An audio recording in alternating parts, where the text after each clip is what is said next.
नमस्ते जेमिनी। मैं उम्मीद करती हूँ कि आप सभी अच्छे हैं, अपनी लाइफ में ग्रो कर रहे हैं, प्रोग्रेस कर रहे हैं। I wish you a very happy 2024। चलिए चेक करते हैं फर्स्ट 15 डेज ऑफ जनवरी 2024, या हम कहें कि साल के पहले 15 दिन आपके लिए कैसे रहने वाले हैं। ऑल ओवर एनर्जीज की रीडिंग के लिए आपके मन में जो भी सवाल हो अपने job, career, business, health, wealth, finances को लेकर के, उन्हें बस अपने ध्यान में रख करके आप इस रीडिंग को फॉलो करें। सेकंड कार्ड से, सेकंड रीडिंग्स, सेकंड डेक से हम आपके लिए लव रीडिंग करेंगे, सिंगल्स एंड फॉर कपल्स। साथ ही yearly predictions for all 12 zodiac signs upload कर दिए हैं मैंने। और अगर आप अपने लिए प्रिडिक्शंस को देखना चाहते हैं, आप इसी वीडियो की एंड स्क्रीन को ज़रूर से चेक करिएगा। ईयरली प्रिडिक्शंस के साथ साथ में आपकी लव लाइफ 2024 में कैसी रहेगी, डिटेल में है दोनों रीडिंग्स। ओके, आई बटन को ज़रूर से चेक करिएगा। और अगर आप अपने लिए पर्सनलाइज्ड टैरो रीडिंग बुक करना चाहते हैं तो डिस्क्रिप्शन के अंदर मेरा व्हाट्सएप नंबर अवेलेबल है। जेमिनी क्या लेकर के आ रहे हैं first 15 days of 2024? We have possibilities, integration, exhaustion, participation and existence. बहुत ही अच्छे और बहुत ही प्यारे कार्ड्स आए हैं। कुछ एनर्जीज ऐसी हैं जो आपको छोड़नी है, रिलीज करनी है, और एग्जैक्टली इन्हीं टॉपिक्स पे मैंने रीडिंग ईयरली प्रेडिक्शंस में इन क्वेश्चंस को, 14 क्वेश्चंस को मैंने ऐड किया है। अगर आप इंटरेस्ट रखते हैं तो इसी वीडियो के एंड स्क्रीन को ज़रूर से चेक करिएगा कि 2024 में आपको किन स्ट्रेंथ्स की ज़रूरत है और क्या वीकनेसेस आपके सामने आ सकती हैं। ओके, डिटेल में है वो रीडिंग। अगर बात की जाए पहले 15 दिनों के बारे में, तो यहाँ पर आपके सामने सिचुएशंस आपको ये फील होंगी कि थोड़ी सी ट्रबलसम है, थोड़ी सी प्रॉब्लमेटिक है। आप कुछ काम करना चाह रहे हैं, आप कुछ करना चाह रहे हैं, मे बी कोई डिसीजन लेना चाहते हैं, या अपने जॉब में या करियर के अंदर कुछ करना चाह रहे हैं तो टाइम कम है, या आपको ऐसा लग रहा है कि सिचुएशंस इतनी सही तरीके से नहीं चल पा रही हैं जैसा आपने एक्सपेक्ट किया था। यहाँ पर एक और चीज़ दिख रही है कि एक लंबे अरसे के बाद में आपकी लाइफ में नए चांसेस, नई पॉसिबिलिटीज आ रही हैं। कुछ काम आपके बस बनेंगे, उसके एक्सप्लेनेशंस नहीं है, मगर वो काम बनेंगे। ओके, मगर वो काम बनेंगे तब जब आपको दो एनर्जीज का यहाँ पर ध्यान रखना है कि आपका फोकस्ड होना चाहिए, आपका फोकस रहना चाहिए जो भी आप अचीव करें। अगर आप एक स्टूडेंट हैं, पढ़ाई अचीव करना चाह रहे हैं, मार्क्स अचीव करना चाह रहे हैं, तो आपका फोकस होना चाहिए। फिर बाकी की कुछ चीज़ों को आपको छोड़ना होगा। करियर के ऊपर फोकस करें, पैसे के ऊपर फोकस करें, हेल्थ के ऊपर फोकस करें, डेफिनेटली वेरी लॉजिकल। फोकस आपका होना चाहिए जो भी आप काम कर रहे हैं। साथ ही देखिए, दोनों एनर्जीज हैं यहाँ पर। We have fire, we have water. मतलब कि आपको किस एनर्जी की ज़रूरत है, उस एनर्जी को उस टाइम पे यूज़ करना है।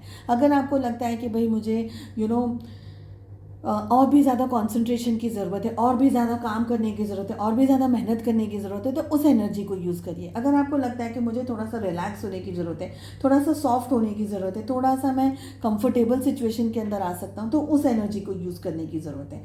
ये एक साइकिल है, ये एक ऐसी सिचुएशन है जहाँ पर हॉट एंड कोल्ड दोनों आपको चाहिए ही चाहिए। ऐसा नहीं है कि आप एक ही एनर्जी के अंदर पूरे 15 दिन निकाल सकते हैं। अगर आप थोड़ा ज़्यादा फोकस करेंगे अपनी मेंटल हेल्थ के ऊपर, तो आपको बहुत सारी जगह पर आपके इंट्यूशन से चीज़ें पता चलेंगी, आपको बहुत सारी जगह पर सिचुएशंस को समझ पाएंगे आप बहुत अच्छे तरीके से। उससे उस लेवल तक पहुंचने के लिए एग्जॉस्टेड वाली जो एनर्जी है आपको उससे हटना होगा। डिटेल में इस रीडिंग को ज़रूर से चेक करिएगा जो मैंने एंड स्क्रीन पे लगाई है। आपके ईयरली प्रिडिक्शंस को बहुत ज़्यादा क्लैरिटी आपको वहाँ पर मिल जाएगी।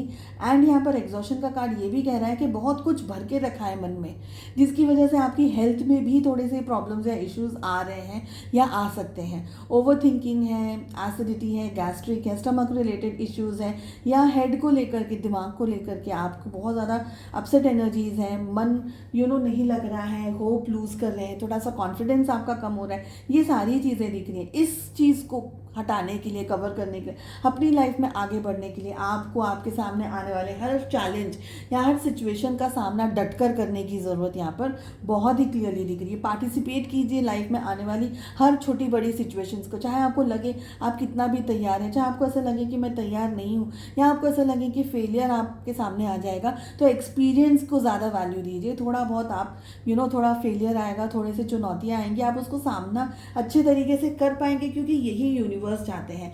एग्जिस्टेंस की एनर्जी आ रही है, दैट मीन्स कि यूनिवर्स चाह रहे हैं कि आप इस स्टेज से, इस सिचुएशन से गुजरें, ताकि आपका जो कल है इस एक्सपीरियंस को आप यूज़ करके आगे बढ़ सकें। तो कहीं ना कहीं यूनिवर्स डेफिनेटली आपकी सहायता करेंगे, आपको गाइडेंस देंगे, या आपको इंट्यूशन आपका बहुत स्ट्रांग हो जाएगा अगर आपने अपने एग्जॉस्टेड वाली एनर्जी को पीछे छोड़ दिया। ठीक है, तो आपको ये करना ज़रूरी है, बिकॉज ये डिवाइनल प्लान है। ऐसा नहीं है कि आपने ये सिचुएशन को चूज़ किया या आप इस सिचुएशन के अंदर आके फंसे हैं। सिचुएशन को यूनिवर्स ने आपके सामने लेकर आया है, चुनौती को यूनिवर्स ने आपके सामने लेकर के आया है। लव लाइफ कैसी रहेगी? We have the chariot along with the hanged man. ये है आपकी एनर्जी। सिंगल्स सबसे पहले हम आपकी रीडिंग से शुरुआत करेंगे। We have ace of pentacles and 5 of wands. ये है आपके पार्टनर की एनर्जी। रिलेशनशिप की एनर्जी में है we have 9 of pentacles along with 2 of swords. चलिए ज़ोडिएक साइंस की सबसे पहले बात करते हैं। तो हमारे पास में 12 की 12 ज़ोडिएक साइंस आ गई हैं। सिंगल्स अगर आपकी बात करी जाए, सबसे पहले देखिए, आप रिलेशनशिप चाहते हैं। सिंगल्स में उन लोगों की मैं बात करूंगी जिनकी लाइफ में इस समय कोई भी पार्टनर नहीं है, ठीक है। और कपल्स वो हैं जो किसी के साथ में रोमांटिकली एंगेज्ड हैं, चाहे वो हस्बैंड वाइफ हैं, चाहे वो कपल हैं, चाहे आप कोई क्रश है आपके, तो आप सब कपल्स की कैटेगरी में आएंगे, ठीक है। तो सिंगल्स आपकी लाइफ में क्या चल रहा है इन 15 दिनों में? आप में से कुछ लोगों के लिए आप लोग रिश्ते के लिए आगे बढ़ रहे हैं, बात कर रहे हैं। हो सकता है लोगों को मिलने जाए रिश्ते के लिए, जैसे हम कहते हैं ना कि somewhere you are moving forward. Matrimonial sites पे पंडित जी के साथ में हॉरोस्कोप मैचिंग कर रहे हैं, या और कुछ नहीं तो इंटरनेट पे ही आप किसी को ढूंढ रहे हैं, कोई आपकी तरफ आ रहा है। तो कहीं ना कहीं कुछ इंटरेक्शंस आपकी लाइफ में हो सकते हैं। कन्फ्यूजन्स भी आपके सामने इस समय कुछ ज़्यादा ही दिख रहे हैं। मुझे लग रहा है आप में से कुछ लोग ऐसे हैं जो शादी फ़िलहाल नहीं करना चाह रहे, या नहीं समझ पा रहे हैं कि क्या ये सही समय है कि मैं शादी करूं या नहीं करूं, या कमिटमेंट में आऊं या रिलेशनशिप में आऊं। सामने की तरफ से अप्रोच हो सकता है, कोई आपको अचानक से, ऐसा भी हो सकता है कि आपको कहीं शादी ब्याह में किसी ने देखा और पसंद कर लिया और आपके लिए कोई रिश्ता आया, तो ऐसी भी एनर्जी यहाँ पर दिख रही है।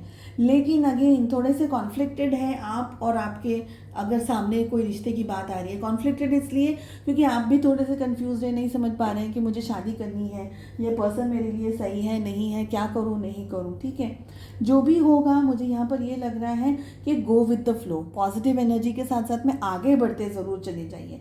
आप कुछ ना कुछ अट्रैक्ट कर रहे हैं, मुझे ये भी लग रहा है। थोड़े टाइम के बाद में आपको फील हो जाएगा कि ये पर्सन आपके लिए कितना सही है या कितना गलत है। पर अगर आप सिर्फ ये ना वाली एनर्जी में, नेगेटिव एनर्जी में, नहीं करनी इस एनर्जी में रहेंगे तो कन्फ्यूजन में ही घूमते रह जाएंगे। तो बेटर है कि जो अपॉर्चुनिटीज़ या जो चीज़ें आपके सामने आ रही हैं, कमिटमेंट देने से पहले एटलीस्ट अप्रोचेबल अपनी सिचुएशंस को, अपनी अंडरस्टैंडिंग को रखिए। ओके, अब हम बात करते हैं कपल्स। आपकी एनर्जी में we have chariot and the hangman. दो एनर्जीज यहाँ पर दिख रही हैं। कपल्स, आप अपने रिलेशनशिप में या तो आगे बढ़ना चाहते हैं और बहुत कुछ कॉन्कर करना चाहते हैं, बहुत कुछ पाना चाहते हैं अपने पार्टनर को, कमिटमेंट, लॉन्ग डिस्टेंस रिलेशनशिप है, ये वो है, जो भी है, आप ट्रैवल करके उनको मिलना चाहते हैं, सारी मुलाकात करना चाहते हैं, सब कुछ करना चाहते हैं। और दूसरी एनर्जी आ रही है कि इस समय सही नहीं है, आप लोग रुक गए हैं, अटक गए हैं। अंदर से बहुत सारी इच्छाएं हैं रिलेशनशिप में आगे बढ़ने की, लेकिन परिस्थितियाँ सपोर्ट नहीं कर रही हैं, सिचुएशन सपोर्ट नहीं कर रही है, चीज़ें सपोर्ट नहीं कर रही। तो कहीं ना कहीं आप रुके हुए हैं, उलझे हुए से, अटके हुए से आपकी एनर्जी दिख रही है। आपके पार्टनर आपकी तरफ एक्शंस ले सकते हैं, आगे बढ़ सकते हैं, लेकिन आपकी हैंगमैन की एनर्जी उनको कंफ्यूज कर रही है। तो कभी तो आप बिल्कुल अच्छे से बात कर रहे हैं, कभी तो आप थोड़ा सा रुक जा रहे हैं, कभी आप शायद सिचुएशन को या अपने पार्टनर को अवॉइड कर रहे हैं, और इस रीज़न की वजह से आपके पार्टनर को गुस्सा आ सकता है, इरिटेटेड हो सकते हैं, आप दोनों के बीच में कॉन्फ्लिक्ट हो सकता है, छोटी मोटी लड़ाइयाँ हो सकती है, ऑन ऑफ वाली सिचुएशन आ सकती है, कभी ब्लॉक कर देंगे, कभी बात करेंगे, कभी नहीं करेंगे। आपका जिस तरीके से एटीट्यूड रहने वाला है, आपके पार्टनर उस तरीके से ही बिहेव करेंगे। अगर आपके पार्टनर आपके सामने अपना प्रपोजल या अपनी तरफ से पहल करेंगे, तो आप अगर उस चीज़ को normally go with the flow करके ले लेंगे तो चीज़ें शायद आप लोगों के लिए ठीक हो जाए, सेटल हो जाए। मगर अगर वो आ रहे हैं, आप भी इंटरेस्टेड नहीं है, वो भी इंटरेस्ट नहीं दिखा रहे, तो एंड ऑफ द डे में कन्फ्यूजन हो सकता है दोनों को कि ये रिश्ते में रहें नहीं रहें, करें क्या करें नहीं करें। तो ऐसी बहुत सी यहाँ पर एनर्जीज़ हैं, आप पे डिपेंड करता है। फर्स्ट प्रायोरिटी आपको अपने ऊपर लेनी है कि ये सही समय है नहीं है, वरना आप एक बहुत ही स्वीट नोट लेकर के जस्ट थोड़ा सा टाइम मांग करके या जस्ट एंगेज कर दीजिए अपने आप को कि हाँ ओके हाँ बात वगैरह कर ली, ठीक तरीके से कर लिया रिलेशनशिप, और इसके आगे हम बाद में आगे बढ़ेंगे, ऐसा भी आप कर सकते हैं। बट मुझे ये लग रहा है कि आप अपने पार्टनर की तरफ अट्रैक्टेड भी रहने वाले हैं, ठीक है। दोनों एनर्जीज़ हैं, आगे बढ़ने वाली भी है और रुकने वाली भी एनर्जी है। तो मुझे लग रहा है कि आप जो भी इन वीडियोस को देखने वाले हैं, डबल एनर्जी में इस समय इन 15 डेज में ऑपरेट कर रहे हैं। चलिए, आई होप आपको ये रीडिंग पसंद आई। एंड स्क्रीन को चेक करना है, नाइट बटन को चेक करना बिल्कुल भी मत भूलिएगा। चलिए, हम मिलते हैं नेक्स्ट रीडिंग में। अपना ध्यान रखिए, टेक केयर, बाय बाय।